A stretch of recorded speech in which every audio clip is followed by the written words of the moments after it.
Hi friends, ಎಲ್ಲರಿಗೂ ನಮಸ್ತೆ. ಈ ದಿನದ ಟ್ಯಾರೋ ರೀಡಿಂಗ್, ನ್ಯಾಯ ನಿರ್ಣಯಿಸಬೇಡಿ ಅಂದರೆ ಜ್ಞಾನ ಬುದ್ಧಿವಂತಿಕೆಯಿಂದ ಮನಸ್ಸನ್ನು ಸ್ವತಂತ್ರವಾಗಿ ಇರಿಸಿಕೊಳ್ಳಿ. ನಿಮ್ಮ ಜ್ಞಾನದ ಶಕ್ತಿ ಇರಬಹುದು, ನಿಮ್ಮಲ್ಲಿರುವ ಎಲ್ಲ ಥರ ಜ್ಞಾನ ಬುದ್ಧಿ ಇರಬಹುದು. ನಿಮ್ಮ ಮನಸ್ಸಿನಿಂದ ಸ್ವತಂತ್ರದಿಂದ ನೋಡಿ ನಿಮ್ಮ ನ್ಯಾಯನೋ ಅಲ್ವ, ಒಂದೇ ದೃಷ್ಟಿಯಿಂದ ನೋಡಿ ಅದು ನ್ಯಾಯನೋ ಅನ್ಯಾಯನೋ ಅಂತ ನೋಡಬೇಡಿ. ಮತ್ತು ಸಾಯಿಬಾಬನಿಗೆ ಒಂದು ಪ್ರಾರ್ಥನೆ ಮಾಡಿ, ನಿನ್ನಲ್ಲಿ ನಾನು ನಂಬಿದ್ದೇನೆ, ನನಗೆ ಯಾವುದು ನ್ಯಾಯ ಸರಿ ಇದೆ ಅದನ್ನು ನೀನು ನನಗೆ ಕೊಡುವಂತ ಕೇಳಿ.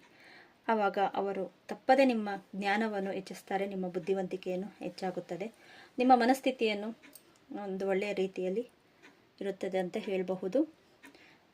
ಮತ್ತು ಬೇರೆಯವ್ರನ್ನ ಜಡ್ಜ್ ಮಾಡಬೇಡಿ. ಅವರ ಕರ್ಮ ಅವರ ಅನುಭವಿಸ್ತಾರೆ, ಅವ್ರನ್ನ ತುಂಬ ಜಡ್ಜ್ ಮಾಡೋಕ್ಕೆ ಹೋಗಬೇಡಿ. ಆ ಜಡ್ಜ್ ಮಾಡಿದ್ರೆ ನಿಮಗೆ ಒಂದು ನಾನು ಹೇಳಿದೆ ಅವರು ಕೇಳಿಲ್ಲ ಅನ್ನೋ ಮನಸ್ಥಿತಿನೋ ಇಲ್ಲ ಏನೋ ಒಂದು ನಿಮಗೆ ದೌರ್ಬಲ್ಯ ಅನ್ನೋದು ಕಾಣಿಸುತ್ತೆ, ನಿಮ್ಮ ಮನಸ್ಸಿಗೆ ಕಾಣಿಸುತ್ತೆ.